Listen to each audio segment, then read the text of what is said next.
అలాగే ఈ ఉత్పత్తి పద్ధతిలో జాతీయ ఆదాయం అనేది ఏ విధంగా కౌంట్ చేయబడటం జరుగుతుంది అని మనం ఒక సీక్వెన్స్లో చూస్తే ఇంకా మనకు సింపుల్గా అర్థమవుతుంది.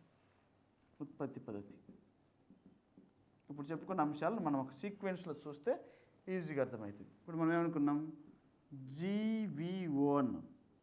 జీవీఓ అంటే గ్రాస్ వాల్యూ అవుట్పుట్. దీన్ని ఏమంటారు తెలుగులో? స్థూల కలుపబడిన ఉత్పత్తి అంటాం. సో స్థూల కలుపబడిన ఉత్పత్తి వచ్చింది. ఈ స్థూల కలుపబడిన ఉత్పత్తిని మనం ఏ విధంగా రాస్తున్నాం? స్థూల కలుపబడిన ఉత్పత్తిని ఏ విధంగా రాస్తున్నాం? జీవీఏ ప్లస్ మధ్యంతర వస్తువుల విలువ. ఈ రెండింటిని కలిపితే వచ్చేది జీవీఏ, గ్రాస్ వాల్యూ అవుట్పుట్. కాబట్టి ఈ గ్రాస్ వాల్యూ అవుట్పుట్లో నుండి ఇప్పుడు మధ్యంతర వస్తువులను తీసేద్దాం. మైనస్ మధ్యంతర వస్తువుల విలువ. ఈ జీఓయు నుండి మైనస్ మధ్యంతర వస్తువుల విలువను రిమూవ్ చేస్తే వచ్చేది జీవీఏ, గ్రాస్ వాల్యూ యాడెడ్. ఈ జీవీఏనే మనము జీడిపి, మార్కెట్ ప్రైసెస్ అని కూడా రాసుకోవచ్చు. జీవీఏనే gross domestic product at market prices అని రాసుకోవచ్చు. ఎందువలన ఈ ఉత్పత్తి చేయబడిన ఉత్పత్తి విలువను మార్కెట్ ధరలో మనం లెక్కించగా వచ్చిన విలువ అన్నమాట. సో అలా మార్కెట్ ధరల ఆధారంగా లెక్కించగా వచ్చిన విలువ గ్రాస్ వాల్యూ యాడెడ్గా మనకు వస్తుంది అనమాట. అందులో నుంచి ఇది మధ్యంతర వస్తువుల విలువను రిమూవ్ చేసి మిగిలిన క్వాంటిటీ ఏదైతే ఉంటుందో దానికి మనం మార్కెట్ ధరలతో హెచ్చించి ఇంత విలువ అని చెప్తున్నాం. కాబట్టి దాన్ని ఏమంటామంటే ఈ జీవీఓ గ్రాస్ వాల్యూ అవుట్పుట్లో నుండి మధ్యంతర వస్తువులను మనం రిమూవ్ చేయగా గ్రాస్ వాల్యూ యాడెడ్ వస్తుంది అన్నమాట. ఈ గ్రాస్ వాల్యూ యాడెడ్నే మనం gross domestic product market prices, ఎందుకంటే మార్కెట్ ధరల ఆధారంగా గణించాము కాబట్టి. సరే, జీడిపి. సో జీవీఏలో నుండి మరలా మనం ఏం చేస్తున్నాం? జీవీఏలో నుండి తరుగుదలను తీసేద్దాం. తరుగుదలను తీసేస్తే ఏమొస్తుందమ్మా? ఎన్విఏ వస్తుంది కదా. గ్రాస్ వాల్యూ యాడెడ్లో నుండి తరుగుదలను డీని తీసేస్తే ఏమొస్తుంది? నెట్ వాల్యూ యాడెడే కదా. సరే, నెట్ వాల్యూ యాడెడ్. ఈ నెట్ వాల్యూ యాడెడ్ మనం ఏ విధంగా రాస్తాం? ఇలా ఈ విధంగా కూడా రాసుకోవచ్చు కదా. ఎన్డిపి అని రాసుకోవచ్చు కదా. NDP market prices, net domestic product market prices అని రాసుకోవచ్చు కదా. అలా రాసుకోవచ్చు. అలాగే ఇంకా ఏ విధంగా రాసుకోవచ్చు? ఎన్విఏ మార్కెట్ ప్రైసెస్ నుండి మరలా మనము నికర పరోక్ష పన్నులు తీసేద్దాం.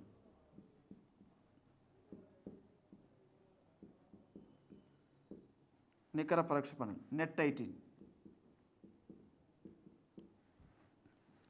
ఇది మార్కెట్ ప్రైసెస్లో నుండి నెట్ 18 తీసేద్దాం. నెట్ 18 తీసి ఏమొస్తుందమ్మా? Net value added factory cost వస్తుంది కదా. మార్కెట్ ప్రైసెస్లో నుండి నికర పరోక్ష పన్నులు నెట్ 18ని మనం రిమూవ్ చేస్తున్నాం. కాబట్టి ఏమొస్తుంది? మార్కెట్ ధరల్లో మనం గణించేటప్పుడు ఏం చేస్తాం? నికర పరోక్ష పన్నులను మైనస్ చేయడం జరుగుతుంది. కాబట్టి నెట్ 18ని లేదా నికర పరోక్ష పన్నులు రిమూవ్ చేయగా వచ్చేది నెట్ వాల్యూ యాడెడ్. దీన్ని ఏ విధంగా రాసుకోవచ్చు? మనం ఇలా రాసుకోవచ్చు కదా. Net domestic product factory cost అని రాసుకోవచ్చు కదా. ఇలా అని రాసుకోవచ్చు. నెట్ వాల్యూ యాడెడ్ ఫ్యాక్టరీ కాస్ట్ను net domestic product factory cost అని రాసుకోవచ్చు. మళ్ళీ దీనికి ఎన్ఎఫ్ఐని యాడ్ చేద్దాం అనుకుందాం. ఎన్ఎఫ్ఐని యాడ్ చేద్దాం.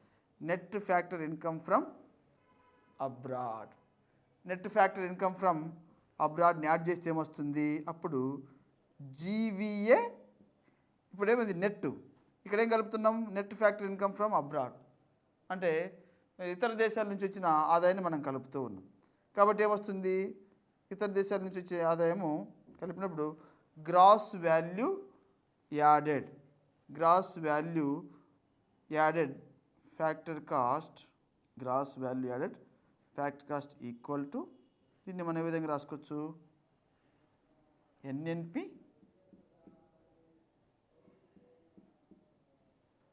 ఫ్యాక్టర్ కాస్ట్ అని రాసుకోవచ్చు కదా. Net national product factor cost అని రాసుకోవచ్చు. GVA gross value added factor cost equal to net national product factor cost అని రాసుకోవచ్చు. ఈ net national product factor cost equal to national income.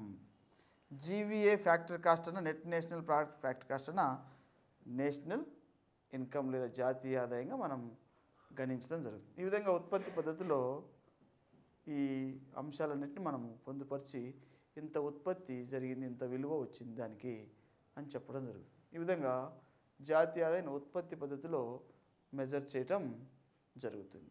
అలాగే ఉత్పత్తి పద్ధతి తర్వాత రెండవ మదింపు పద్ధతి ఆదాయ మదింపు పద్ధతి. ఆదాయ మదింపు పద్ధతిలో జాతీయ ఆదాయాన్ని ప్రధానంగా లెక్కించడం జరుగుతూ ఉంది. అంటే ప్రస్తుతం భారతదేశంలో జాతీయ ఆదాయాన్ని గణించే పద్ధతుల్లో ఇది చాలా అత్యంత ప్రధానమైనది. ఎక్కువ అంశాలను ఈ ఆదాయ మదింపు పద్ధతి ఆధారంగా గణించడం జరుగుతూ ఉంది అన్నమాట. ఏంటి ఆదాయ మదింపు పద్ధతి అంటే దేశంలో ఉత్పత్తిలో పాలు పంచుకున్న ఉత్పత్తి కారకాలకు లభించిన ఆదాయాలన్నింటినీ కలపగా వచ్చిన మొత్తం ఆదాయాన్నే ఆదాయ మదింపు పద్ధతి అంటాం. సో ఉత్పత్తిలో పాలు పంచుకునే కారకాలను మనం ఏమంటాం? ఉత్పత్తి కారకాలు అంటాం. అవేమున్నాయి? ఉత్పత్తి కారకాలు. ఈ ఉత్పత్తి కారకాలకు వచ్చిన మొత్తం ఆదాయాల్ని మనము మొత్తం జాతీయ ఆదాయంగా పేర్కొంటాం. సరే, ఉత్పత్తి కారకాలు ఏమున్నాయి? నెంబర్ 1 భూమి, నెంబర్ 2 శ్రమ, నెంబర్ 3 మూలధనం, వ్యవస్థాపన, సాంకేతిక పరిజ్ఞానం. సో వీటిని మనం ఉత్పత్తి కారకాలు అని పిలుస్తాం. సృష్టిలో ఏ ఉత్పత్తి చేయాలన్నా ఖచ్చితంగా ఇవి అవసరం. ఈవెన్ పెన్నును ఉత్పత్తి చేయాలన్నా కూడా ఈ ఉత్పత్తి కారకాలన్నీ అవసరం. చూడండి, ఉదాహరణకు పెన్ను మనం తీసుకుంటే పెన్నుకి రా మెటీరియల్ మనము భూమి నుంచి తీసుకుంటాం. అలాగే పెన్ను ఉత్పత్తి చేయాలంటే శ్రామికులు అవసరం. అలాగే పెన్ను ఉత్పత్తికి మూలధనం కూడా అవసరం. అలాగే పెన్ను ఉత్పత్తి చేసేందుకు ఒక వ్యక్తి ముందుకు రావాల్సి ఉంటుంది. వ్యవస్థాపన అవసరం, అతన్ని వ్యవస్థాపకుడు అంటాం. అలాగే సాంకేతిక పరిజ్ఞానం, పెన్నును చూసిన వెంటనే కొనాలనిపించాలి అంటే నాణ్యమైనదిగా తయారు చేయాలి అంటే ఏం అవసరం? సాంకేతిక పరిజ్ఞానం అవసరం. ఈ విధంగా ప్రతి ఉత్పత్తి కారకాల సహాయంతోనే మాత్రమే ఉత్పత్తి చేయడం జరుగుతుంది. సృష్టిలో ఏ వస్తువైనా ఉత్పత్తి చేయబడాలంటే ఖచ్చితంగా వీటిని ఉపయోగించాల్సిందే. అందుకే వీటిని ఫ్యాక్టర్స్ ఆఫ్ ప్రొడక్షన్, ఉత్పత్తి కారకాలు అంటారు. సరే, వీటిని ఉత్పత్తిలో వాడుకున్నందుకు మరి వీటికి రెమ్యునరేషన్ చెల్లించాలి కదా. ఆ రెమ్యునరేషన్ ఏమని చూద్దాం. భూమిని వాడుకున్నందుకు గాను భూమికి బాటకం చెల్లించాలి, దీన్ని రెంట్ అంటాం. అలాగే శ్రామికులను ఉపయోగించుకున్నందుకు గాను వారికి ఏం చెల్లించాలి? వేతనాలు చెల్లించాలి. అలాగే మూలధనాన్ని వాడుకున్నందుకు గాను ఏం చెల్లించాలి? వడ్డీని చెల్లించాలి. అలాగే వ్యవస్థాపకుడు దేన్ని ఉద్దేశించి వ్యవస్థాపన లేదా ఉత్పత్తి కార్యక్రమాన్ని ప్రారంభిస్తాడు? లాభాలను ఆశించి. అలాగే సాంకేతిక పరిజ్ఞానాన్ని ఉపయోగించుకున్నందుకు చెల్లించే ప్రతిఫలాన్ని ఏమంటారంటే రాయల్టీ అంటారు. ఇలా ఉత్పత్తి కారకాలకు ప్రతిఫలాలను చెల్లించడం జరుగుతుంది. ఈ విధంగా వచ్చిన మొత్తము ఇన్కమే national income according to income method. ఆదాయ మదింపు పద్ధతి ప్రకారము ఉత్పత్తి కారకాలకు వచ్చిన మొత్తం ఆదాయాలన్నింటినీ జాతీయ ఆదాయము అంటాం. దీన్ని ఇంకేమంటారంటే ఉత్పత్తి మదింపు పద్ధతిని వాటాల పంపిణీ లేదా బదిలీ పద్ధతి, వాటాల పంపిణీ లేదా బదిలీ పద్ధతి లేదా ఉత్పత్తి కారకాల చెల్లింపుల పద్ధతి అని కూడా పిలవటం జరుగుతుంది. ఎందుకంటే వేటి వాటా వాటికి చెల్లిస్తున్నారు కాబట్టి వాటాలు వెళ్ళిపోతున్నాయి. దేని వాట దానికి. వాటాల పంపిణీ లేదా బదిలీ పద్ధతి. ఉత్పత్తి కారకాలకు చెల్లిస్తున్నారు కాబట్టి ఉత్పత్తి కారకాల చెల్లింపుల పద్ధతి అని కూడా పిలవటం జరుగుతుంది. Distribution method, income method, factors payments method అని కూడా పిలవటం జరుగుతుంది. ఈ విధంగా ఆదాయ మదింపు పద్ధతి ద్వారా జాతీయ ఆదాయాన్ని ఈ విధంగా గణించడం జరుగుతుంది. ఇది రెండవ పద్ధతి అన్నమాట. అదేమో మొదటి పద్ధతి ఉత్పత్తి పద్ధతి. ఉత్పత్తి పద్ధతిని మనము కొన్ని అంశాలు ముఖ్యంగా ప్రాథమిక రంగంలోని అంశాలను గణించేందుకు ప్రధానంగా ఉపయోగించడం దాన్ని ఉత్పత్తి పద్ధతి అంటాం, ఉత్పత్తి సేవా పద్ధతి అంటాం, నికర విలువ పద్ధతి అంటాం, అలాగే ఇండస్ట్రీస్ ఆరిజిన్ మెథడ్ అంటాం, అలాగే ఇన్వెంటరీ మెథడ్ అని కూడా అంటాం ఉత్పత్తి పద్ధతి. దీన్నేమో ఆదాయ మదింపు పద్ధతిని వాటాల పంపిణీ పద్ధతి అంటాం, వాటాల బదిలీ పద్ధతి అంటాం, అలాగే కారక చెల్లింపుల పద్ధతి అని కూడా పిలవటం జరుగుతుంది. ఇది రెండవ పద్ధతి అన్నమాట. అలాగే మూడవ పద్ధతి వ్యయ పద్ధతి, ఎక్స్పెండిచర్ మెథడ్. ఈ వ్యయ పద్ధతి ఆధునికమైన పద్ధతిగా పిలవటం జరుగుతుంది. ఇది ఆధునికమైన పద్ధతి అన్నమాట. అలాగే ఇది అభివృద్ధి చెందిన దేశాల్లో ప్రధానంగా ఉపయోగించడం జరుగుతుంది. భారతదేశం లాంటి దేశాల్లో ముఖ్యంగా ప్రధానంగా ఉత్పత్తి పద్ధతి, ఆదాయ పద్ధతిని ఉపయోగిస్తున్నారు. వ్యయ పద్ధతిని కూడా ఉపయోగిస్తున్నారు, చాలా తక్కువ. కేవలం నిర్మాణాల విలువను లెక్కించేటప్పుడు ఈ వ్యయ పద్ధతిని ఉపయోగించడం జరుగుతుంది. ఇది ఆధునికమైన పద్ధతి మరియు అభివృద్ధి చెందిన దేశాల్లో ఉపయోగించే పద్ధతిగా దీన్ని పిలవటం జరుగుతుంది. ఈ వ్యయ పద్ధతిని జేఎం కీన్స్ దీనికి ఎక్కువగా ఇంపార్టెన్స్ ఇవ్వటం జరిగిందన్నమాట, వ్యయ పద్ధతి. ఎందుకంటే ఇది ఖచ్చితత్వాన్ని సూచించే పద్ధతి. ఖచ్చితమైన విలువను కనుక్కునేందుకు వ్యయ పద్ధతి ప్రధానంగా ఉపయోగపడటం జరుగుతుంది. సరే, వ్యయం. ఈ వ్యయం అనేది రెండు రకాలుగా ఉంటుంది. వినియోగ వ్యయం రూపంలో ఉంటుంది, అలాగే పెట్టుబడి వ్యయం రూపంలో ఉంటుంది. ఇప్పుడు ఉదాహరణకు మనము ఏదైనా ఇప్పుడు పెన్నును కొన్నాం. పెన్నును కొన్నట్లయితే దాన్ని వినియోగ వ్యయము అంటాం. అలా కాకుండా ఒక ఐస్ ఫ్యాక్టరీ కోసం ఇంటిని కొన్నాం, దాన్ని ఏమంటాం? పెట్టుబడి వ్యయము అంటాం. అలా వినియోగ వ్యయం, పెట్టుబడి వ్యయం, వ్యయం అంతటిని ఒక దేశ ఆర్థిక వ్యవస్థలో జరిగిన మొత్తం వినియోగ వ్యయం, పెట్టుబడి వ్యయాలన్నింటినీ కలిపి చూడగా వచ్చిందే జాతీయ ఆదాయం. మనం ఏం చెప్పుకున్నాం మొట్టమొదటిసారి? ఒక దేశంలో జరిగిన ఉత్పత్తికి ఏమొస్తుంది? ఆదాయం వస్తుంది. ఆదాయం ఏమవుతుంది? ఖర్చు అయిపోతుంది కదా. కాబట్టి మొత్తం ఉత్పత్తి ఈక్వల్ మొత్తం ఆదాయం ఈక్వల్ టు మొత్తం వ్యయం అన్నాం, అంతే కదా. వచ్చిన ఆదాయం ఏదో ఒక రూపంలో ఖర్చు అయిపోవడం జరుగుతుంది. ఆ విధంగా ఒక దేశంలో జరిగిన మొత్తం వ్యయము కౌంట్ చేస్తే వచ్చేదే జాతీయ ఆదాయం అని వ్యయ పద్ధతిలో మనం తెలుసుకుంటాం అన్నమాట. అయితే పర్టికులర్గా ఒక దేశంలో ఈ వ్యయాన్ని చేసే ఏజెన్సీలు ప్రధానంగా ఏముంటాయి? వ్యయాన్ని చేసే ఏజెన్సీలు ప్రధానంగా మనం చూస్తే వ్యయాన్ని చేసే ఏజెన్సీలు కుటుంబ రంగం ఉంటుంది, హౌస్ హోల్డ్ సెక్టార్ ఉంటుంది కదా, కుటుంబాలు వ్యయం చేయడం జరుగుతుంది. రెండవది సంస్థల రంగం, expenditure of the firms, expenditure of the households. అలాగే ప్రభుత్వ రంగం, కుటుంబ రంగం, సంస్థల రంగం, ప్రభుత్వం, అంటే విదేశీ రంగం కూడా ఉంటుంది. కానీ మేజర్గా ఇవే అన్నట్టు. ఈ మూడు రంగాల్లో జరిగే వ్యయాన్ని మనము కలిపి చూడగా వచ్చేదే జాతీయ ఆదాయం. కాబట్టి ఇంకా మనము ఏ విధంగా రాసుకోవచ్చు?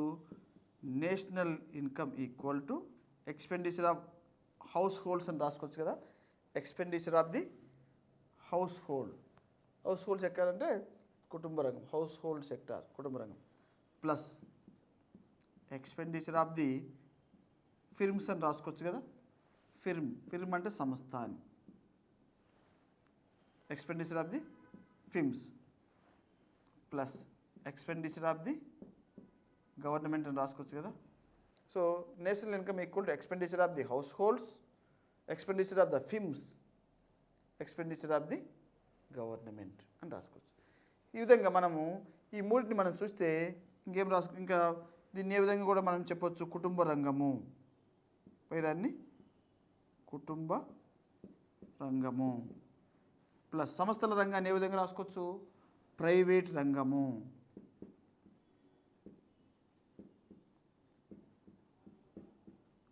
ప్లస్ ప్రభుత్వ రంగం గవర్నమెంట్ సెక్టర్. ఈ విధంగా కుటుంబ రంగం, ప్రైవేట్ రంగం, ప్రభుత్వ రంగంలో జరిగే మొత్తము వ్యయం ఏదైతే ఉందో దాన్ని కలిపి చూడగా వచ్చేదే జాతీయ ఆదాయంగా మనము చెప్పడం జరుగుతుంది. ఇది ఆధునికమైన విధానం అన్నమాట. ఈ విధంగా వ్యయం అనేది వినియోగ వ్యయం రూపంలో, పెట్టుబడి వ్యయం రూపంలో జరుగుతుంది. ఈ వ్యయం అంతటిని కలిపి చూస్తే వచ్చేదే జాతీయ ఆదాయం అన్నమాట. ఈ విధంగా జాతీయ ఆదాయాన్ని మనము ఉత్పత్తి పద్ధతి, ఆదాయ పద్ధతి, వ్యయ పద్ధతిలో మనము కౌంట్ చేయడం జరుగుతుంది. కాబట్టి మనం జాతీయ ఆదాయాన్ని ఏ విధంగా రాసుకోవచ్చు? ఒకసారి పూర్తి ఈక్వేషన్ రాసుకుందాం. జాతీయ ఆదాయాన్ని ఏ విధంగా రాసుకోవచ్చు? జాతీయ ఆదాయాన్ని ఏ విధంగా రాసుకోవచ్చు అంటే C plus I plus G plus X minus M plus NFIA net factor income from abroad R minus P రాసుకోవచ్చు కదా, ఎన్ఎఫ్ఐఏ ఆర్ మైనస్ పి. తర్వాత మైనస్ డి, తర్వాత మైనస్ నెట్ ఐటి. ఇదే టోటల్గా నేషనల్ ఇన్కమ్ యొక్క మొత్తం వివరణ అన్నమాట. ఈ విధంగా టోటల్గా నేషనల్ ఇన్కమ్ ఏంటంటే ఇది. మనం దీన్ని సింపుల్గా సింప్లిఫై చేసి రాసుకోవచ్చు. So C plus I plus G plus X minus M, దీన్ని ఏ విధంగా రాసుకోవచ్చు? C plus I plus G plus X minus M ఏ విధంగా రాసుకోవచ్చు? జీడిపి మార్కెట్ ప్రైసెస్కి రాసుకోవచ్చు కదా, జీడిపి మార్కెట్ ప్రైసెస్. ఈ జీడిపి మార్కెట్ ప్రైసెస్కు ఏం కలుపుతున్నారు? ఎన్ఎఫ్ఐఏ కలుపుతున్నారు ప్లస్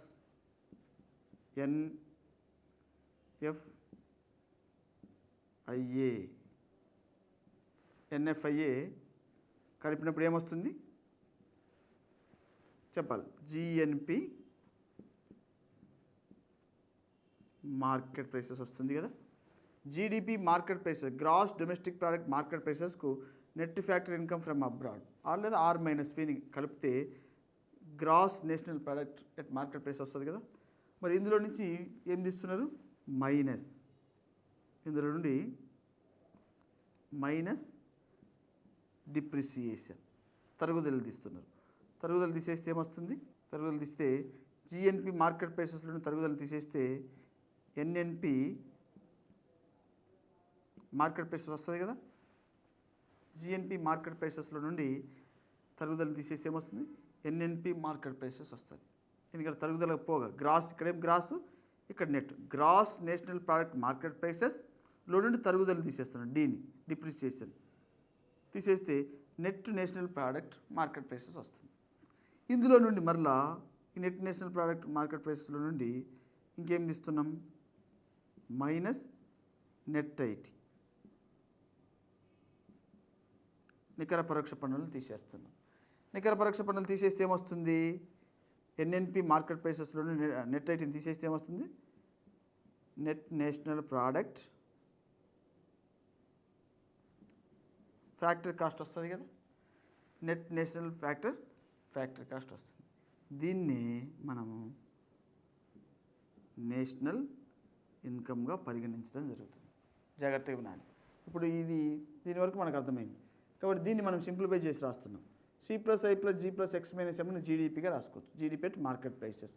ఇందులో నుండి మనం ఏం కలుపుతున్నాం? దీనికి net factory income from abroad, ఇందుని కలుపుతున్నాం. దీన్ని కలిపితే ఏమొస్తుంది? జిఎన్పి మార్కెట్ ప్రైసెస్ వస్తుంది. ఈ జిఎన్పి మార్కెట్ ప్రైసెస్లో నుండి ఏం తీసేస్తున్నాం? తరుగుదలను తీసేస్తున్నాం. తరుగుదల తీసేస్తే net national product market prices వస్తుంది. ఈ నెట్ నేషనల్ మార్కెట్ ప్రైసెస్లో నుండి ఏం తీసేస్తున్నాం? నెట్ ఐటీ, నికర పరోక్ష పన్నులు తీసేస్తున్నాం. తీసేగా net national factor at factor cost equal to national income. National మనం ప్రీవియస్గా చెప్పాం, national income net national product market prices ఎందుకు మనము ఖచ్చితంగా జాతీయ ఆదాయంగా గణించడం లేదా ఖచ్చితంగా అది జాతీయ ఆదాయం చెప్పలేము అంటే, పరోక్ష పన్నులు ఒక్కోసారి పెరిగిపోవచ్చు. ఒకసారిగా పరోక్ష పన్నులు పెరిగిపోయినప్పుడు ఆ పరోక్ష పన్నులు పెరిగిన వాల్యూ ప్రకారం కౌంట్ చేస్తే ఆదాయం చాలా ఎక్కువగా కనిపించడం జరుగుతుంది. సో ధరలు పెరగడం వలన ఆదాయం పెరిగితే అది ఒరిజినల్గా ఆదాయం పెరిగినట్టు కాదు. అందువలన మనము ఈ ఫ్యాక్టర్ కాస్ట్నే తీసుకొని ఖచ్చితంగా ఇంత దేశంలో ఆదాయం జనించింది అని చెప్పడం జరుగుతుంది. దీన్నే మనం ఒరిజినల్గా జాతీయ ఆదాయం, net national product at factory cost is nothing but national జాతీయ ఆదాయంగా భావించడం జరుగుతుంది. ఇది మనం ఇంతవరకు జాతీయ ఆదాయం అనే కాన్సెప్ట్ గురించి తెలుసుకోవటం జరిగింది.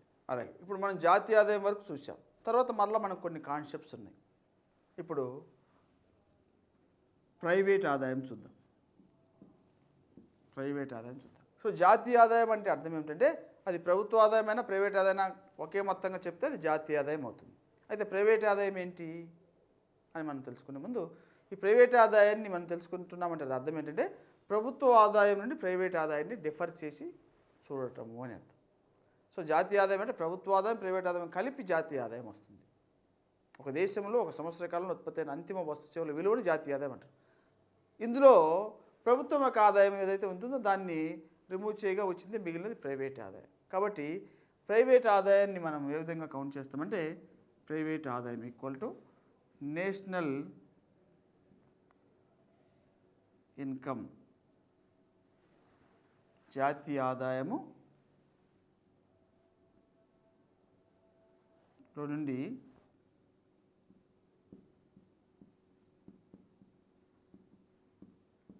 ప్రభుత్వ రంగ సంస్థల లాభాలు, ప్రభుత్వ రంగ సంస్థల లాభాలు మైనస్ ప్రభుత్వ రంగ పొదుపు. అంటే ప్రభుత్వ రంగ సంస్థలు ఏమన్నా పొదుపును కలిగి ఉన్నట్లయితే ఆ అమౌంట్ రిమూవ్ చేయాల్సి ఉంటుందన్నమాట. బదిలీ. సో ప్రైవేట్ ఆదాయం అంటే అర్థం ఏమిటంటే ఒక దేశంలో ప్రైవేటు వ్యక్తులు ఆర్జిస్తున్న ఆదాయం లేదా ప్రైవేటు వ్యక్తులు ఎంత ఆదాయాన్ని సంపాదించుకుంటున్నారు, ఎంత ఆదాయాన్ని గడిస్తున్నారు అని తెలియజేసేదే ప్రైవేట్ ఆదాయం. ఈ ప్రైవేట్ ఆదాయము మరి తెలుసుకోవాలంటే జాతీయ ఆదాయంలో నుండి ప్రభుత్వ రంగ సంస్థలకు వచ్చే లాభాలు అంటే ప్రభుత్వం గడి ఉదాహరణకు BHCL, NTPC, IOC, COL, GAIL, ONGC ఇలాంటి సంస్థలు లాభాలు గడిస్తున్నాయి. అది ప్రైవేట్ వ్యక్తుల ఆదాయం ఎట్లా అవుతుంది కాబట్టి దాన్ని రిమూవ్ చేస్తూ ఉన్నాం. అలాగే ప్రభుత్వ రంగ పొదుపు, ప్రభుత్వ రంగ సంస్థలు ఏమైనా అయితే పొదుపును కలిగి ఉన్నాయనుకోండి, సేవింగ్స్ కలిగి ఉన్నాయనుకోండి, ఆ అమౌంట్ కూడా రిమూవ్ చేయాలి. ఎందుకంటే అది ప్రైవేట్ వ్యక్తులది కాదు కాబట్టి, గవర్నమెంట్ ఇన్స్టిట్యూషన్ కాబట్టి. అలాగే వడ్డీలు, ఇన్ కేస్ ప్రభుత్వం ఏమన్నా ప్రైవేట్ వ్యక్తుల నుంచి రుణాలు తీసుకున్నట్లయితే ఆ రుణాలకు వడ్డీలు చెల్లించడం జరుగుతుంది. ఆ వడ్డీలు ఎవరికి వెళ్తాయి? ప్రైవేట్ వ్యక్తులకు వెళ్తాయి. కాబట్టి ప్రైవేట్ వ్యక్తులకు అది ఇన్కమ్ కాబట్టి వడ్డీలను యాడ్ చేయాల్సి ఉంటుంది. అలాగే బదిలీ చెల్లింపులు, బదిలీ చెల్లింపులు అంటే ఇతర దేశాల నుంచి కానీ స్వదేశం నుంచి కానీ వ్యక్తులకు ఉచితంగా లభించే ఆర్థికపరమైన అవకాశాలు లేదా ఆర్థికపరమైన సోర్సెస్, అవి చాలా రకాలు ఉంటాయి బదిలీ చెల్లింపు. ఈ బదిలీ చెల్లింపులు ప్రైవేట్ ఆదాయాన్ని ప్రమోట్ చేయడం జరుగుతుంది. ఎందుకంటే వ్యక్తులకు సమకూరటం జరుగుతుంది అన్నమాట. ఈ ఉత్పత్తికి పాలు పంచే బదిలీ చెల్లింపులు అర్థం ఏంటంటే ఉత్పత్తిలో పాలు పంచుకోకుండా వ్యక్తిగత ఆదాయాన్ని ప్రమోట్ చేసే ఆదాయ మార్గాలను బదిలీ చెల్లింపులు ట్రాన్స్ఫర్ ఆఫ్ పేమెంట్స్ అంటాం. ఉదాహరణకు నిరుద్యోగ భృతి కావచ్చు, లేదా గ్రాంట్లు కావచ్చు, విరాళాలు కావచ్చు, శరణార్థులకు ఇచ్చే సహాయం కావచ్చు, లేదా స్కాలర్షిప్లు కావచ్చు, ఫెలోషిప్లు కావచ్చు, లేదా పెన్షన్లు కావచ్చు, అలాగే ప్రకృతి వైపరీత్యాల సమయంలో సహాయం చేసే సహాయం కావచ్చు. ఇదంతా వ్యక్తుల యొక్క ఆదాయాన్ని ప్రమోట్ చేయడం జరుగుతుంది. అందువల్ల ట్రాన్స్ఫర్ ఆఫ్ పేమెంట్స్ను ప్రైవేట్ ఆదాయంలో భాగంగా చెప్పడం జరుగుతుంది అన్నమాట. ట్రాన్స్ఫర్ ఆఫ్ పేమెంట్స్ ప్రైవేట్ ఆదాయంలో భాగంగా చెప్పడం జరుగుతుంది. ఎందుకంటే అవి వ్యక్తుల ఆదాయాన్ని ప్రమోట్ చేస్తాయి కాబట్టి. ఉదాహరణకు ఇప్పుడు ఒక రిటైర్ అయిన వ్యక్తికి పెన్షన్ వస్తుంది. ఆ పెన్షన్ వ్యక్తిగత ఆదాయాన్ని ప్రమోట్ చేస్తుందా లేదా? చేస్తుంది. కానీ పెన్షన్ ఇవ్వడం వల్ల అతను ఏమైనా ఉత్పత్తి చేస్తున్నాడా? ఉత్పత్తి చేయడం. మనం జాతీయ ఆదాయం అంటే ఏం చెప్పినాం? ఒక దేశంలో ఉత్పత్తి చేయమని అంతిమ వస్తు సేవల విలువలో ఏదైతే భాగమై ఉంటుందో అది జాతీయ ఆదాయం అన్నాం. కానీ పెన్షన్ ఎట్లా జాతీయ ఆదాయం అవుతుంది? నిరుద్యోగ భృతి ఎట్లా జాతీయ ఆదాయం అవుతుంది? అలాగే శరణార్థులకు ఇచ్చే సహాయం ఎట్లా జాతీయ ఆదాయం అవుతుంది? అదే ఉదారంగా మనకిచ్చే దానాలు కానీ కాంట్రిబ్యూషన్ విరాళాలు కానీ ఇవన్నీ జాతీయ ఆదాయం ఎట్లా అవుతాయి? కావు. అవి వ్యక్తిగత ఆదాయాన్ని ప్రమోట్ చేసే అంశాలు. వాటిని మనం బదిలీ చెల్లింపులు ట్రాన్స్ఫర్ ఆఫ్ పేమెంట్స్ అంటాం. గుర్తుపెట్టుకోవాలి. ప్రీవియస్గా కూడా అడిగాడు కింది వాళ్ళు ట్రాన్స్ఫర్ ఆఫ్ పేమెంట్ ఏది అని. ఇవన్నీ శరణార్థులకు ఇచ్చే సహాయము, ప్రకృతి వైపరీత్యాల సమయంలో చేయబడే సహాయము, నిరుద్యోగ భృతి, ఉపకార వేతనాలు, అలాగే ఫెలోషిప్లు, అలాగే గ్రాంట్లు, విరాళాలు, అలాగే ఇంకా పెన్షన్లు, వృద్ధాప్య పెన్షన్లు, సబ్సిడీలు, ఇవన్నీ ఏమవుతాయంటే ఒక వ్యక్తుల యొక్క ఆదాయాన్ని ప్రమోట్ చేయడం జరుగుతూ ఉంది. అందుకే వీటిని మనము ప్రైవేట్ ఇన్కంలో భాగంగా చెప్పడం జరుగుతుంది. కాబట్టి ప్రైవేట్ ఇన్కమ్ అంటే ఏందో చూసాం. తర్వాత ప్రైవేట్ ఇన్కమ్ తర్వాత మరొక కాన్సెప్ట్ పర్సనల్ ఇన్కమ్, వ్యష్టి ఆదాయం.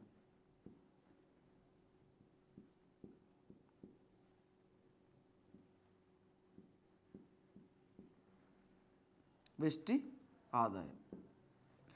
ఇదేమో ప్రైవేటు వ్యక్తులకు జనించే ఆదాయం అన్నమాట. అంటే ప్రైవేటు వ్యక్తులు సంపాదించే ఆదాయం అంతా ఇందులో వస్తుంది. వెస్టి ఆదాయం అంటే ప్రైవేటు వ్యక్తుల చేతిలోకి వచ్చే ఇన్కమ్ ఎంత. ఇదేమో ప్రైవేటు వ్యక్తులకు ఎంత ఆదాయం వస్తుందో చెప్తుంది. అంటే ప్రభుత్వ ఆదాయం పోగా ప్రైవేటు వ్యక్తులకు ఎంత ఆదాయం వస్తుందో చెప్పేదే ప్రైవేట్ ఇన్కమ్. కానీ ఈ ప్రైవేట్ ఆదాయం అంతా వ్యక్తుల చేతిలోకి వస్తుందా? అంత చేతిలోకి రాదు, కొంత మినహాయించబడుతుంది రకరకాల రూపంలో. ఆ మినహాయించబడిన రూపాలను రిమూవ్ చేయగా వచ్చే ఇన్కమే వెస్టి ఆదాయం. సింపుల్గా చెప్పాలంటే దేశంలోని ప్రైవేటు వ్యక్తులకు సమకూరే ఆదాయము, ఇదేమో దేశంలోని ప్రైవేటు వ్యక్తుల చేతిలోకి వచ్చే ఆదాయం. దీన్ని ఎలా కౌంట్ చేయడం జరుగుతుంది? వెస్టి ఆదాయం ఈక్వల్ టు ప్రైవేటు ఆదాయము మైనస్ పంచిపెట్టబడిన లాభాలు మైనస్ కార్పొరేట్ పన్నులు. ఈ ప్రైవేట్ ఆదాయం నుంచి పంచిపెట్టబడిన లాభాలు, కార్పొరేట్ పన్నులు మినహాయిస్తే వచ్చేదే వెస్టి ఆదాయము. దీన్ని మనం పర్సనల్ ఇన్కమ్ అంటాం, పిఐ అంటాం. Personal income. సో పర్సనల్ ఇన్కంలో ప్రైవేట్ ఆదాయంలో నుండి ఇవి పంచిపెట్టబడిన లాభాలు అంటే అర్థం ఏమిటంటే, ఇప్పుడు కొంతమంది ప్రైవేట్ వ్యక్తులు ఒక సంస్థను ప్రారంభించి లాభాలు గడించారు అనుకుందాం.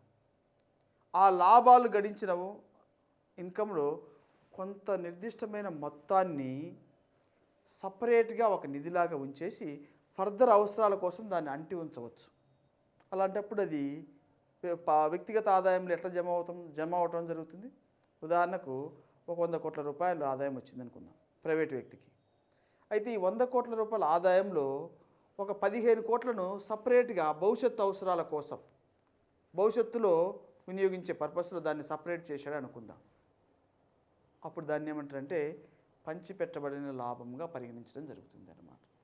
అలా భవిష్యత్తు అవసరాల కోసం సపరేట్గా తీసి ఉంచిన ఇన్కాన్ని, లేదా భవిష్యత్తు అవసరాల కోసం సపరేట్గా తీసి ఉంచిన మొత్తాన్ని పంచిపెట్టబడిన లాభము అని పిలవటం జరుగుతుంది. అలాగే కార్పొరేట్ పన్నులు చెల్లించాలి. ఇప్పుడు ఒక వ్యక్తికి 100 కోట్ల రూపాయల లాభం వచ్చింది. మరి 100 కోట్ల రూపాయల లాభం మీద ప్రభుత్వానికి పన్ను చెల్లించాలి. దాన్ని మనము లాభం పైన విధించే పన్నుగా లేదా కార్పొరేషన్ ట్యాక్స్గా పిలుస్తాం. ప్రస్తుతం భారత ప్రభుత్వానికి అత్యధికంగా ఆదాయం లభించే పన్ను ఏంటి? కార్పొరేషన్ పన్ను. కార్పొరేషన్ పన్ను అనగా కంపెనీ లాభాలపైన విధించే పన్ను. కాబట్టి లాభాలు గడించినప్పుడు ప్రభుత్వము కార్పొరేషన్ పన్ను రూపంలో కొంత ప్రైవేట్ వ్యక్తుల ఆదాయాన్ని తీసేసుకోవడం జరుగుతుంది. కాబట్టి ప్రైవేట్ ఇన్కమ్ నుండి కార్పొరేషన్ పన్నులు మినహాయించాలి కదా. అలా ఈ పంచిపెట్టబడిన లాభాలు, కార్పొరేట్ పన్నులు పోగా అతని చేతిలోకి కొంత అమౌంట్ వస్తుంది అన్నమాట. అతనికి చేతిలోకి రావడానికి కొంత అమౌంట్ అవకాశం ఉంటుంది. అంటే అతనికి ఒరిజినల్గా రావడానికి అవకాశం ఉన్న అమౌంట్ అన్నమాట. ఈ విధంగా వెస్టి ఆదాయం అనేది ప్రైవేట్ ఆదాయం మైనస్ పంచిపెట్టిన లాభాలు, కార్పొరేట్ పన్నులుగా మనం చెప్పవచ్చు. అలాగే ఇంకా వ్యయార్హ ఆదాయం అని ఉంది. వ్యయార్హ ఆదాయం, దీన్ని డిస్పోజబుల్ ఇన్కమ్ అంటాం, డిపిఐ, డిస్పోజబుల్ ఇన్కమ్. వ్యయార్హ ఆదాయము మైనస్ వెస్టి ఆదాయము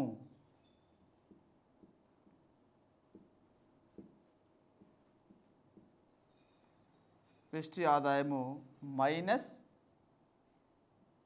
వెస్టి పన్నులు.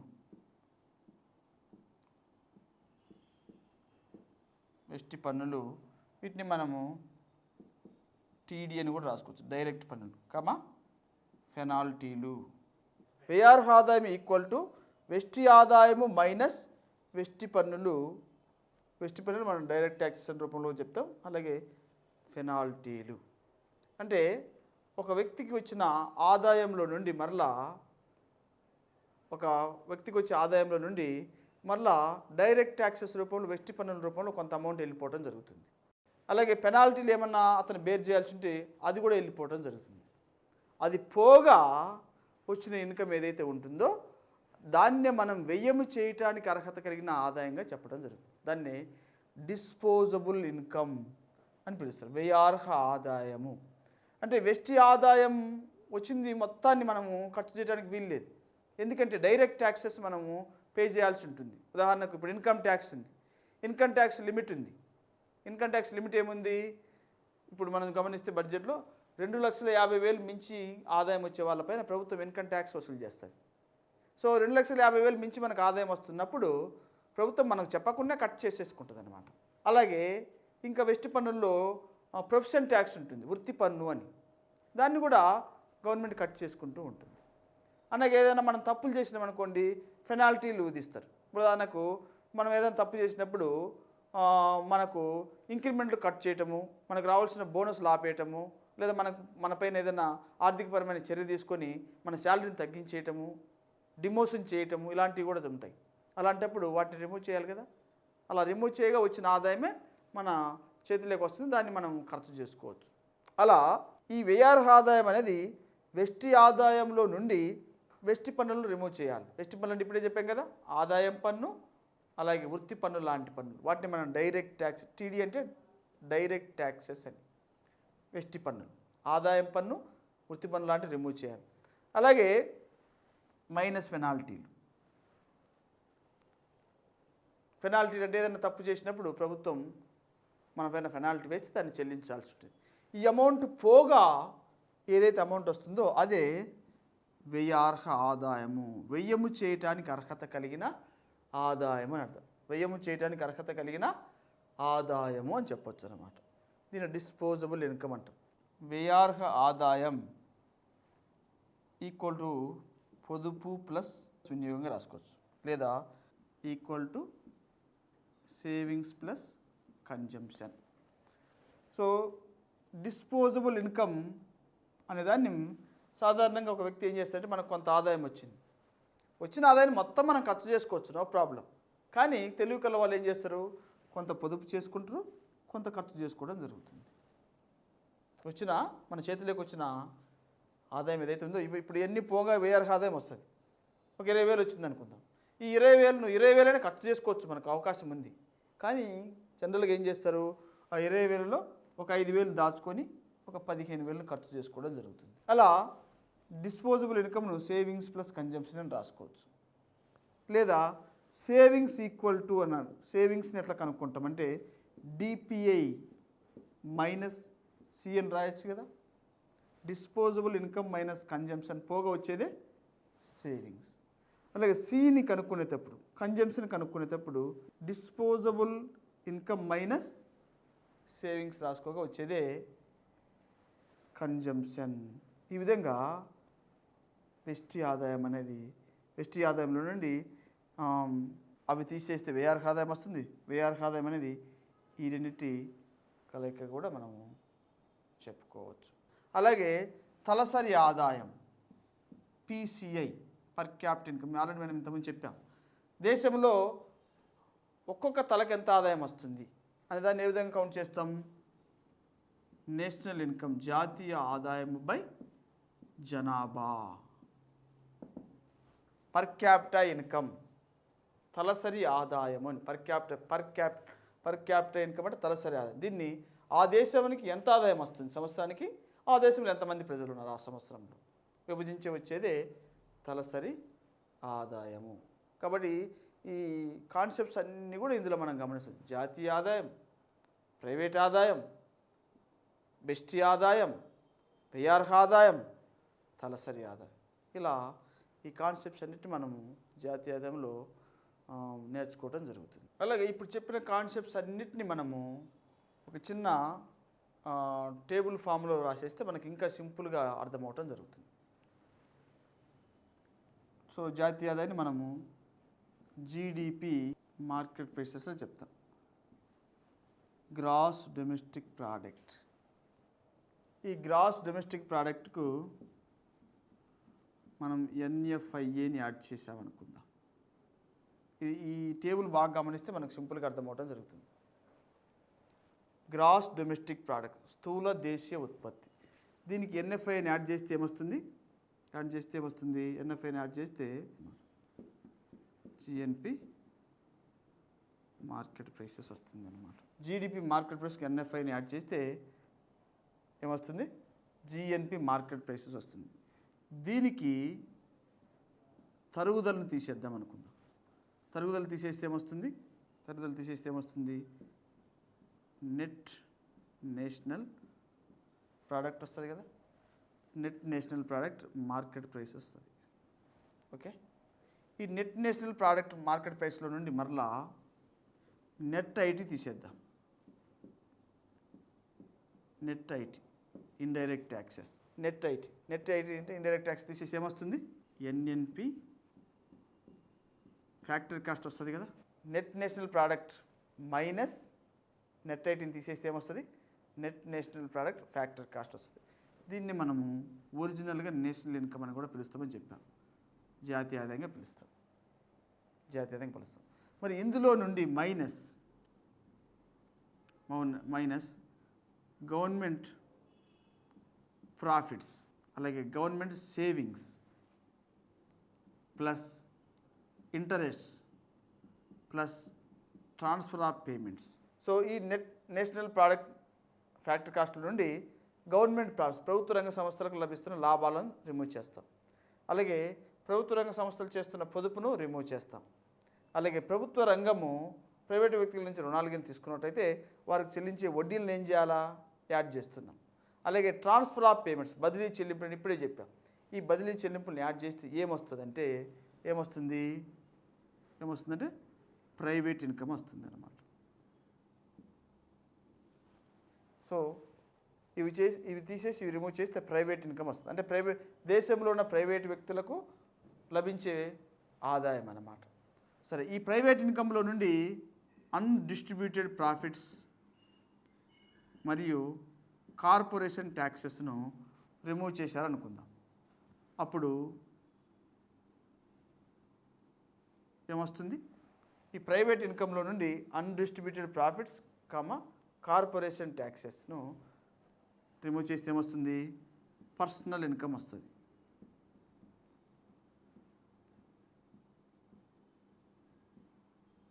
దీన్ని మనం పిఐ పర్సనల్ ఇన్కమ్ పిఐ అని కూడా పిలవడం జరుగుతుంది. Personal income.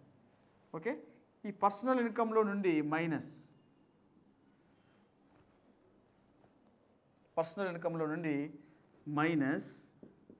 Direct taxes minus penalties.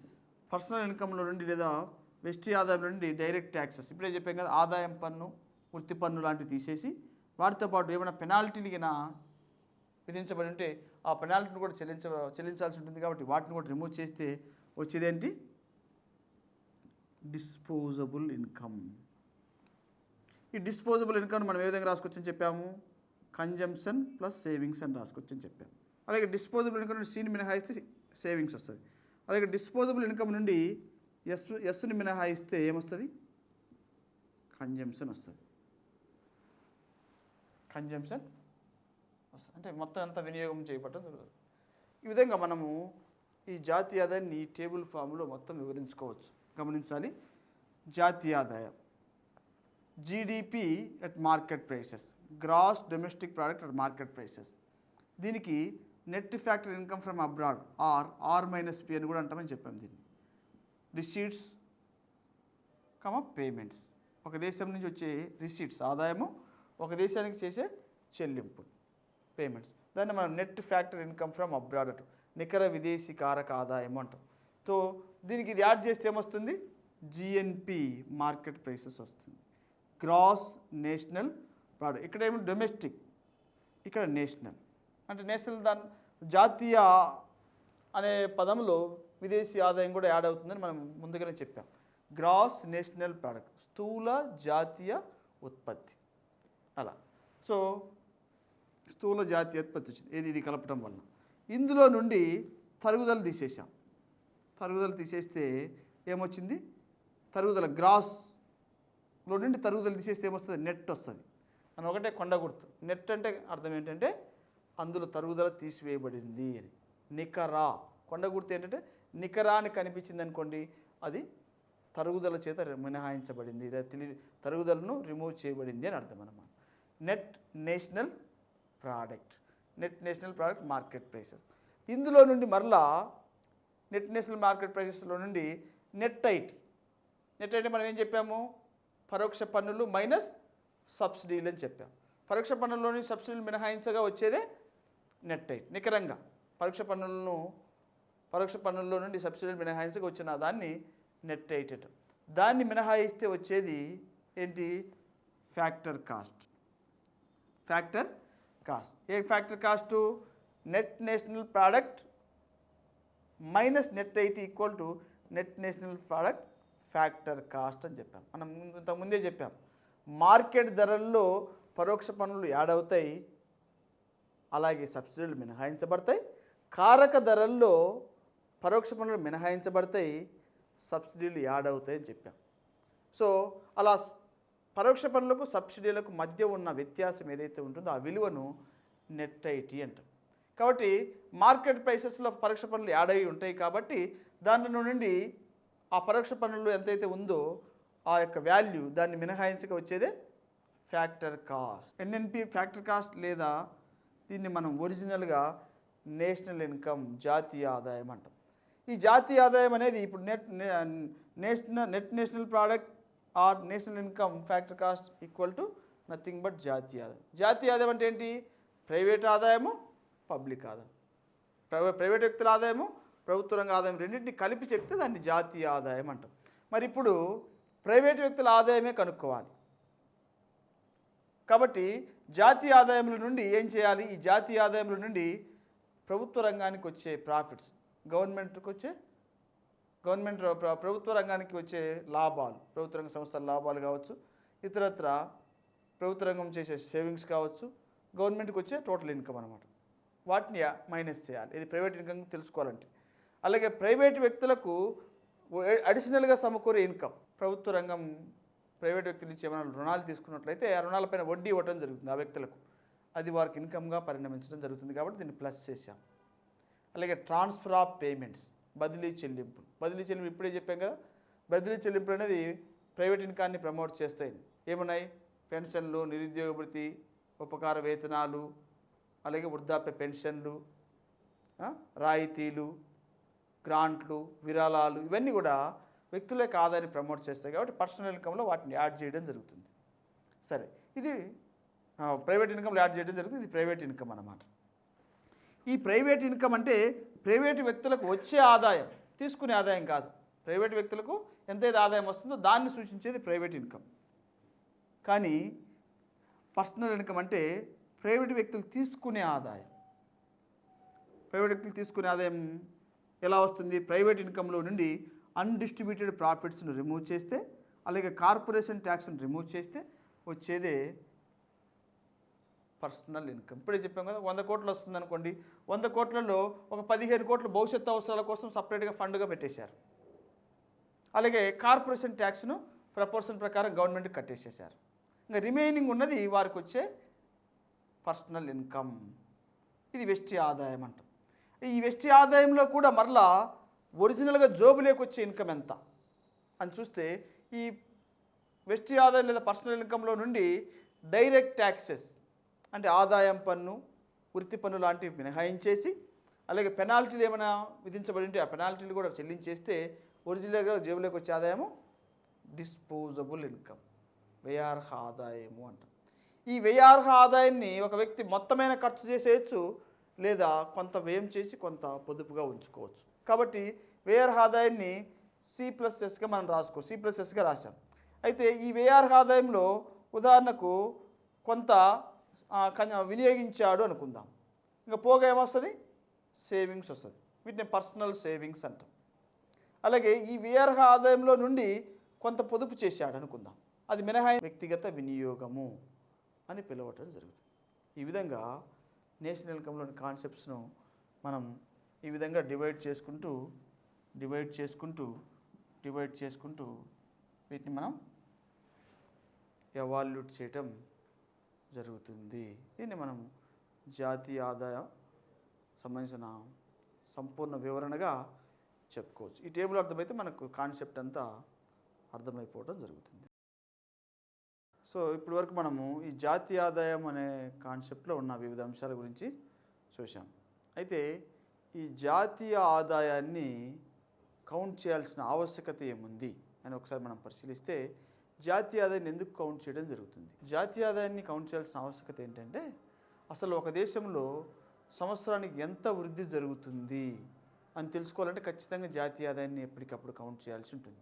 అంటే వృద్ధి రేటును ఎప్పటికప్పుడు తెలుసుకోవడానికి వీలవటం జరుగుతుంది.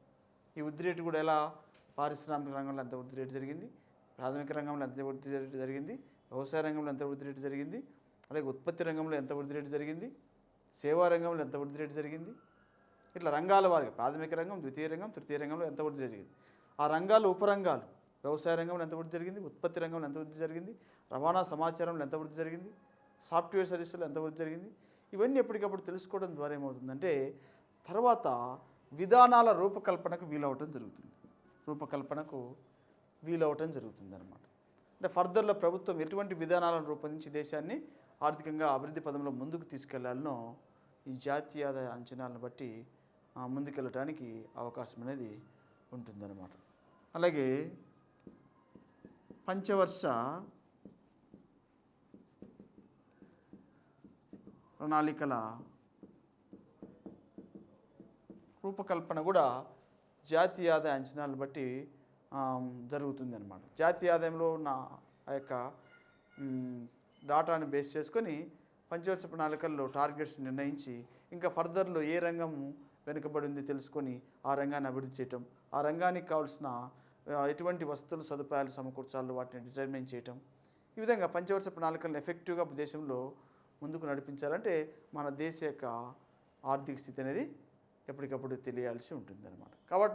కాబట్టి దేశం యొక్క ఆర్థిక స్థితిగతులను ఎప్పటికప్పుడు తెలుసుకోవడానికి జాతీయ ఆదాయం ఉపయోగపడుతుంది. ఆ ఆర్థిక స్థితులకు అనుగుణంగా ప్రణాళిక రచన చేసి ఆ ప్రణాళికను ముందుకు తీసుకెళ్లేందుకు వీలవటం జరుగుతుంది. అలాగే ఆదాయ అసమానతలు తెలుసుకోవచ్చు. ఆదాయ అసమానతలను తెలుసుకోవడానికి జాతీయ ఆదాయ అంచనాలు ప్రధానంగా ఉపయోగపడటం జరుగుతుంది అన్నమాట. దేశంలో ధనిక పేద వ్యత్యాసాలను తెలుసుకునేందుకు, అలాగే ఆదాయ వ్యత్యాసాలు ఏ విధంగా ఉన్నాయి తెలుసుకునేందుకు అవకాశం ఉంటుంది. తద్వారా ఆదాయ అసమానతలను ఓవర్కమ్ చేసే విధంగా ప్రభుత్వం ఎలా ముందుకెళ్లాలనో ఈ యొక్క జాతీయ ఆదాయ అంచనాల ప్రకారం అవకాశం అనేది ఉంటుంది అన్నమాట. అలాగే ప్రజల జీవన ప్రమాణం తెలుసుకోవడానికి వీలవటం జరుగుతుంది. స్టాండర్డ్ ఆఫ్ లివింగ్, ప్రజల యొక్క జీవన ప్రమాణం ఎలా ఉంది అనేది తెలుసుకోవడానికి జాతీయ ఆదాయ అంచనాలను ప్రధానంగా తోడ్పడటం జరుగుతుంది అన్నమాట. అంతేకాకుండా దేశంలో ఈ యొక్క వనరుల లభ్యత ఏ విధంగా ఉంది, వాటి యొక్క ఉపయోగిత ఏ విధంగా ఉందో కూడా జాతీయ ఆదాయ అంచనాలు బట్టి తెలుసుకోవచ్చు. వనరులు లభ్యమవుతున్నాయి, వాటిని ఎంత మనము ఆప్టిమం ఉపయోగిస్తున్నాం, వాటి ద్వారా ఎంత అభివృద్ధి జరిగింది, ఫర్దర్లో వాటిని ఇంకా ఏ విధంగా అభివృద్ధి పదంలో వినియోగించుకోవచ్చు, ఈ విషయాలన్నింటినీ ఆకలింపు చేసుకునేందుకు జాతీయ ఆదాయ అంచనాలని ప్రధానంగా తోడ్పడటం జరుగుతుంది. టోటల్గా ఒక దేశం యొక్క సమగ్ర ఆర్థిక స్థితిని పరిశోధించేందుకు ఆర్థిక స్థితిగతులన్నీ తెలుసుకునేందుకు జాతీయ ఆదాయ అంచనాలు ఉపయోగపడి తద్వారా దేశాన్ని ఆర్థిక పదంలో విజయవంతంగా అభివృద్ధి దిశలో నడిపించేందుకు ఒక నిర్మాణాత్మకమైన కార్యాచరణను చేపట్టే అవకాశం అనేది జాతీయ ఆదాయ అంచనాల ద్వారా సమకూరటం జరుగుతుందన్నమాట. అయితే ఈ జాతీయ ఆదాయం గణించేటప్పుడు మనం కొన్ని అంశాలను కలపాల్సి ఉంటుంది, కొన్ని అంశాలను మినహాయించాల్సి ఉంటుంది. వాటిని కూడా మనము సపరేట్గా తెలుసుకోవాల్సి ఉంటుంది. జాతీయ ఆదాయాన్ని గణించేటప్పుడు కలుపబడేవి ఏంటివి? జాతీయ ఆదాయాన్ని గణించేటప్పుడు కలుపబడేవి ఏమున్నాయి? పర్టికులర్గా కలుపబడేవి ఏమన్నాయంటే, ఒకటి అంతిమ వస్తు సేవల విలువ, సొంత వినియోగం కూడా జాతీయ ఆదాయంలో యాడ్ అవ్వటం జరుగుతుంది. ఉదాహరణకు ఒక రైతు 100 బస్తాల ధాన్యం పండించాడు. ఆ 100 బస్తాల్లో 50 బస్తాలు తను ఉపయోగించుకున్నాడు సొంత వినియోగానికి, 50 బస్తాలు మాత్రం మార్కెట్లో అమ్ముకోవటం జరిగింది. కానీ జాతీయ ఆదాయంలో గణించేటప్పుడు తను ఉపయోగించుకున్న 50 బస్తాల ధాన్యం వినియోగాన్ని కూడా కౌంట్ చేయడం జరుగుతుంది. ఎందుకంటే 100 బస్తాలు అతను పండించాడు, 100 బస్తాలు అతను ఉత్పత్తి చేశాడు అనేది జాతీయ ఆదాయంలో కౌంట్ అవ్వడం జరుగుతుంది. 50 బస్తాలు తను సొంతంగా వినియోగించుకున్న అది కౌంట్ చేస్తేనే ఒరిజినల్గా ఎంత ఉత్పత్తి జరిగింది అని తెలియటం జరుగుతుంది, లేకుంటే తెలియదు అనమాట. అందువలన సొంత వినియోగాన్ని కూడా జాతీయ ఆదాయంలో కలపడం జరుగుతుంది అనమాట. నూతన నిర్మాణాల వాల్యూ, నూతనంగా ఏమైనా కన్స్ట్రక్షన్స్ చేపట్టినట్లయితే నూతనంగా వాటి విలువను యాడ్ చేయటం జరుగుతుంది. అలాగే నూతన యంత్రాల కొనుగోలు, నూతనంగా యంత్రాలు కొనుగోలు చేసినట్లయితే వాటి యొక్క విలువను కూడా ఇందులో యాడ్ చేయటం జరుగుతుంది అన్నమాట. అలాగే అప్రకటిత వ్యయాలు. అప్రకటిత వ్యయాలు అంటే అర్థం ఏమిటంటే ఒక సొంత ఉత్పత్తి కారకాల యజమాని ఉత్పత్తి కారకాలకు చెల్లించే ప్రతిఫలాలను కూడా ఇందులో యాడ్ చేయడం జరుగుతుంది. అంటే సొంతానికి వినియోగించిన ఉత్పత్తి కారకాలకు కూడా చేసే చెల్లింపుల విలువ ఇందులో యాడ్ అవ్వటం జరుగుతుంది. అంటే ఒక సొంత యజమాని ఉత్పత్తి కారకాలు తనే కలిగి ఉన్నట్టు తన ఇంట్లోనే ఉత్పత్తి చేశాడు, మరి వాటికి రెమ్యునరేషన్ అయితే వెళ్తుంది కదా, ఆ రెమ్యునరేషన్ చెల్లించబడే ఆ విలువను అప్రకటిత వ్యయాలుగా పిలవటం జరుగుతుంది. అంటే సొంత యజమాని ఉత్పత్తి కారకాలకు చేసే చెల్లింపుల విలువను కూడా జాతీయ ఆదాయంలో కౌంట్ చేయడం జరుగుతుంది. అలా చెల్లించబడే వాటిని అప్రకటిత వ్యయాలు. షేర్లు, డిబెంచర్లు, బాండ్స్ వాల్యూ జాతీయ ఆదాయంలో కౌంట్ చేయడం జరుగుతుంది. వీటిని కన్నా తర్వాత అమ్ముతే మినహాయించబడుతుంది, కానీ ఈ షేర్స్, డిబెంచర్స్ మరియు బాండ్స్ యొక్క ప్రస్తుతం యొక్క విలువ మాత్రం కౌంట్ అవ్వడం జరుగుతుంది. వాటిని అమ్మకం చేపట్టిన తర్వాత వాటి యొక్క విలువను జాతీయ ఆదాయంలో నుండి రిమూవ్ చేయడం జరుగుతుంది అన్నమాట. ఈ విధంగా ఈ అంశాలను ప్రధానంగా జాతీయ ఆదాయంలో పర్టికులర్గా కలపటం జరుగుతుంది. కాబట్టి ఇప్పుడు మన క్వశ్చన్స్ ఏ విధంగా అడుగుతాయంటే జాతీయ ఆదాయంలో కలుపబడే ఈ కింది అంశాలు అంటాడు. జాతీయ ఆదాయంలో కలుపబడే ఈ కింది అంశాలని ఆప్షన్ ఏ సొంత వినియోగము, ఆప్షన్ బి అప్రకటిత వ్యయాలు, ఆప్షన్ సి ఏమడుగుతాయంటే ఇంకోటి నూతన నిర్మాణాల విలువ, ఆప్షన్ డి బ్లాక్ మనీ, లేదా ఆప్షన్ డి గృహిణి సేవలు, లేదా ఆప్షన్ డి మధ్యంతర వస్తువుల విలువ అంటాడు. ఇట్లా అడుగుతాడు అన్నమాట. జాతీయ ఆదాయంలో కలపబడే అంశాలు సొంత వినియోగము, అప్రకటిత వ్యయాలు, అలాగే నూతన నిర్మాణాల విలువ, నూతన యంత్రాల విలువ కలపబడే అంశాలు. క్వశ్చన్ ఏ విధంగా అడుగుతాడు, కలపబడేవేంటివి, కలపబడనివి ఏంటి అని అడుగుతాడు. సో ఈ కింది వాటిలో జాతీయ ఆదాయంలో కలపబడేవి అని సొంత వినియోగము, అప్రకటిత వ్యయాలు, నూతన యంత్రాల విలువ, ఆప్షన్ డి పైవన్నీ అంటాడు. ఆన్సర్ పైవన్నీ రాయాలి. అలా కాకుండా ఆప్షన్ డి ఏమంటుందంటే మధ్యంతర వస్తువుల విలువ. ఈ కింది వాటిలో జాతీయ ఆదాయంలో కలపబడనిది అని అడిగి ఈ మూడు ఇచ్చి సొంత వినియోగం, అప్రకటిత వ్యయాలు, నూతన యంత్రాల విలువ, ఆప్షన్ డి మధ్యంతర వస్తువుల విలువ అంటాడు. కలపబడనిది ఆన్సర్ ఏంటంటే మధ్యంతర వస్తువుల విలువను జాతీయ ఆదాయంలో కలపరు. దాన్ని ఆన్సర్గా మనం ఫైండ్ అవుట్ చేయాల్సి ఉంటుంది. అలాగే కలుపబడనివి ఏంటి, ఇప్పుడు మనం కలుపబడేవి చూసాం. జాతీయ ఆదాయంలో కలుపబడని అంశాలు ఏమున్నాయి? అందులో నెంబర్ 1 మధ్యంతర వస్తువులను జాతీయ ఆదాయంలో కలపరు. ఇప్పుడు నేను చెప్పాను కదా, వస్త్రం విలువను కౌంట్ చేసినప్పుడు నూలు విలువను కౌంట్ చేయరు. నూలు విలువ ఆల్రెడీ వస్త్రం విలువలో వస్తుంది కాబట్టి నూలేమో ప్రతి వస్త్రానికి మధ్యంతర వస్తువు ఏంటి? నూలు. కాబట్టి ఈ మధ్యంతర వస్తువైన నూలు విలువను కౌంట్ చేయడం జరగదు, వస్త్రం విలువనే కౌంట్ చేయడం జరుగుతుంది అన్నమాట. అలా అలా మధ్యంతర వస్తువుల విలువను రిమూవ్ చేసి కౌంట్ చేస్తేనే జాతీయ ఆదాయం వస్తుంది అన్నమాట, మధ్యంతర వస్తువుల విలువ. రెండవది గృహిణి సేవలను జాతీయ ఆదాయంలో కలపరు. ఇప్పుడు ఉదాహరణకు ఒక తల్లి బాబుకు సంరక్షణ చేపడుతుంది. తల్లి బాబుకు సంరక్షణ చేపట్టినప్పుడు ఆ సంరక్షణ చేసిన ఆ సర్వీస్కి ఇంతని విలువ మనం ఎట్లా చెప్పగలం? కౌంట్ చేయగలమా? కౌంట్ చేయలేం. కాబట్టి అది ఆ యొక్క సర్వీస్ను మనం జాతీయ ఆదాయంలో కలపడానికి వీలు లేదు. గృహిణి సేవ, భార్య భర్తకు సేవ చేస్తుంది, వాళ్ళు చేసిన సేవ ఇంతని అమౌంట్ ఎలా చెప్పగలం? చెప్పలేం. అందుకోసం గృహిణి సేవలను మినహాయించడం జరుగుతుంది. మూడవది విశ్రాంతి సమయం విలువను జాతీయ ఆదాయంలో భాగంగా కలపడం జరగదన్నమాట. ఎందుకంటే విశ్రాంతి సమయంలో ఉత్పత్తి అనేది జనరేట్ కాదు కాబట్టి ఉత్పత్తికి విలువ ఉండదు కాబట్టి విశ్రాంతి సమయం విలువను కలపరు. నాలుగోది బ్లాక్ మనీ, నల్లధనం. బ్లాక్ మనీ చట్టబద్ధత కలిగి ఉండదు కాబట్టి దాన్ని జాతీయ ఆదాయంలో భాగంగా కలపటం జరగదు. అలాగే గాలివాటు లాభాలు. గాలివాటు లాభాలంటే ఉదాహరణకు ఈ బెట్టింగ్, లాటరీల ద్వారా, జూదం ద్వారా, గుర్ర పందాలు లాంటి వాటి ద్వారా, బహుమతుల ద్వారా వచ్చే ఇన్కమ్ ఏదైతే ఉందో వాటి ఆ ఆదాయాలను జాతీయ ఆదాయంలో కలపడం జరుగుతుంది. వాటిని గాలివాటు లాభాలు అంటారు.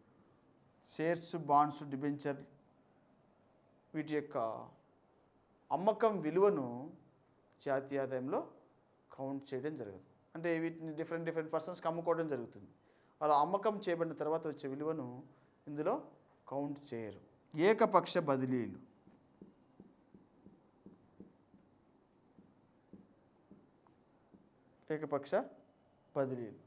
ఏకపక్ష బదిలీలు అంటే ఉదాహరణకు గ్రాంట్ల రూపంలో, విరాళాల రూపంలో, ఉచిత ఆర్థిక సహాయం రూపంలో వచ్చే మొత్తాలను జాతీయ ఆదాయంలో కలపరు. వీటిని ఏకపక్ష బదిలీలు అని పిలవటం జరుగుతుంది. ఉదాహరణ, ఒక దేశం భారతదేశానికి ఉదారంగా ఎయిడ్స్ వ్యాధి నిర్మూలన కోసం కొంత గ్రాంట్ ఇచ్చిందనుకో, ఆ వాల్యూని జాతీయ ఆదాయంలో కలపరు. అలా ఏకపక్ష బదిలీలు. ఎనిమిదవది తరుగుదల. తరుగుదలను కూడా సాధారణంగా జనరల్గా జాతీయ ఆదాయంలో కలిపి సూచించరన్నమాట. వస్తు సేవల వినియోగం జరిగేటప్పుడు యంత్రాలు, ముఖ్యంగా స్థిర మూలధనం వినియోగించబడేటప్పుడు తరుగుదల ఏర్పడుతుంది. ఆ తరుగుదలను రిమూవ్ చేసే వాల్యూని చెప్పడం జరుగుతుంది. తరుగుదలని యాడ్ చేయరు. అలాగే బదిలీ చెల్లింపు, ట్రాన్స్ఫర్ ఆఫ్ పేమెంట్స్. బదిలీ చెల్లింపులను జాతీయ ఆదాయంలో భాగంగా కలిపి చూపరు. ఇది ఇంపార్టెంట్. ప్రీవియస్గా కూడా క్వశ్చన్ అడగడం జరిగింది. వెస్టి ఆదాయంలో లేదా ప్రైవేట్ ఆదాయంలో ఉండి జాతీయ ఆదాయంలో ఉండనిది ఏంటి అని. ఇది వెస్టి ఆదాయంలో ఉంటుంది, జాతీయ ఆదాయంలో మాత్రం బదిలీ చెల్లింపులు. ఇప్పుడే మనం చెప్పుకున్నాం కదా, ఈ బదిలీ చెల్లింపులు అనేవి వెస్టి ఆదాయాన్ని లేదా ప్రైవేట్ ఆదాయాన్ని పెంచుతాయి. అంటే ఒక ప్రైవేట్ వ్యక్తి యొక్క ఆదాయాన్ని ఈ బదిలీ చెల్లింపులు పెంచుతాయి. ఏ విధంగా? ఉదాహరణకు నిరుద్యోగ భృతి వస్తుంది ఒక అతనికి, అది అతని ఆదాయాన్ని పెంచడం జరుగుతుంది. అలాగే ఉపకార వేతనాలు, ఫెలోషిప్లు, వృద్ధాప్య పెన్షన్లు, అలాగే ఇంకా సాధారణ పదవి విరమణ చేసిన ఉద్యోగ పెన్షన్లు, శరణార్థులకు ఇచ్చే సహాయము, ప్రకృతి వైపరీత్యాల సమయంలో ఇచ్చే సహాయము, అలాగే గ్రాంట్లు, విరాళాలు, ఇటువంటి పర్టికులర్ ఇన్కమ్ అంతా జాతీయ ఆదాయంలో కలపబడదు. కానీ వెస్టి ఆదాయంలో, ప్రైవేట్ ఆదాయంలో ఈ బదిలీ చెల్లింపులు అనేవి కలపబడటం జరుగుతుంది అని మనము గుర్తుంచుకోవాలి. ఈ విధంగా వీటన్నిటిని జాతీయ ఆదాయంలో నుండి మినహాయించి చూపడం జరుగుతుంది. ఇవి పోగా రిమైనింగ్ వాటిని, అలాగే సెకండ్ హ్యాండ్ రెండవ రకం వస్తువుల విలువ, సెకండ్ హ్యాండ్ గుడ్స్ వాల్యూ, రెండవ రకం వస్తువుల విలువ, సెకండ్ హ్యాండ్ గుడ్స్ వాల్యూను జాతీయ ఆదాయంలో కలపరు. ఉదాహరణకు బైక్ ఉత్పత్తి చేయబడినప్పుడు దాని వాల్యూ కౌంట్ అవుతుంది. అలా ఉత్పత్తి చేయబడిన తర్వాత దాన్ని మరలా సెకండ్ సేల్ చేసేటప్పుడు ఆల్రెడీ వాల్యూ కౌంట్ అయి ఉంటుంది కాబట్టి తరుగుదలను మాత్రం తీసేయడం జరుగుతుంది. బ్యాక్ వాల్యూ, ఆ తరుగుదల పోగా దాని యొక్క వాల్యూ కౌంట్ చేయడం జరుగుతుంది. కానీ దాన్ని మరలా సెకండ్ సారి దాన్ని మార్కెటింగ్ చేసినప్పుడు లేదా అమ్మినప్పుడు వచ్చిన విలువను జాతీయ ఆదాయంలో భాగంగా చెప్పరన్నమాట. కానీ ఈ సెకండ్ హ్యాండ్ గూడ్స్ను డీల్ చేసే ఏజెంట్స్ కమిషన్ మాత్రం యాడ్ చేయడం జరుగుతుంది. సెకండ్ హ్యాండ్ గూడ్స్ యొక్క వాల్యూను జాతీయ ఆదాయంలో కలపడం జరగదు. రెండో రకం వస్తువుల విలువను కలపడం జరగదు. ఈ విధంగా వీటన్నిటిని జాతీయ ఆదాయం నుండి మినహాయించే అంశాలుగా చెప్పడం జరుగుతుంది. క్వశ్చన్ ఏ విధంగా అడుగుతుంటే, ఈ కింది వాన్లో జాతీయ ఆదాయం నుండి మినహాయించే అంశాలు ఏంటి అని అడుగుతాడు. అందులో ఇస్తాడు మధ్యంతర వస్తువులు, బ్లాక్ మనీ, గాలివాటు లాభాలు, మరొకటి సొంత వినియోగము అంటాడు. జాతీయ ఆదాయం నుండి మినహాయించబడని అంశము అంటాడు. జాతీయ ఆదాయం నుంచి మినహాయించబడిన అంశం ఏంటి? సొంత వినియోగం. అది జాతీయ ఆదాయంలో యాడ్ అవటం జరుగుతుంది. ఇవన్నీ జాతీయ ఆదాయంలో మినహాయించబడటం జరుగుతుంది. లేదా జాతీయ ఆదాయంలో మినహాయించబడే కింది అంశాలు అంటాడు. రెండో రకం వస్తువుల విలువ, బదిలీ చెల్లింపులు, అలాగే ఏకపక్ష బదిలీలు పైవన్నీ అంటాడు. అట్లా కూడా క్వశ్చన్ అడగడం జరుగుతుంది అన్నమాట. పై వన్ అన్నప్పుడు పై వన్ని ఆన్సర్ చేయాల్సి ఉంటుంది. ఈ విధంగా జాతీయ ఆదాయాన్ని జాతీయ ఆదాయంలో కొన్ని అంశాలను యాడ్ చేయడం జరుగుతుంది, కొన్ని అంశాలను ఎలిమినేట్ చేయడం జరుగుతుంది. కాబట్టి జాతీయ ఆదాయంలో మినహాయించబడే ఈ అంశాలన్నింటినీ మనం ఈ విధంగా పేర్కొనడం జరుగుతుంది.